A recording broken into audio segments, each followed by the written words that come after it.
Uy sharoitida oddiy pechkalarda shunaqa chiroyli va mazali bo'lgan nonlarni tayyorlashni ko'rib chiqamiz.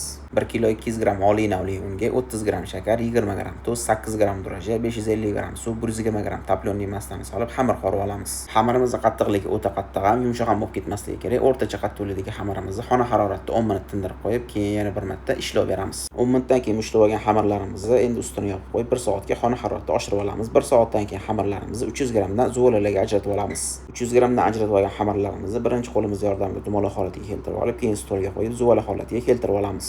Tayyor zuvala holatiga kelgan xamirlarimizni ustini yopib qo'yib, xona haroratida 10-15 minutga oshirishga qoldiramiz. 15 minut davomida tinib olgan xamirlarimizga endi shakl berishni boshlaymiz. Birinchi pichoq yordamida shunaqa tilib chiqib, keyin non shaklini berishni boshlaymiz.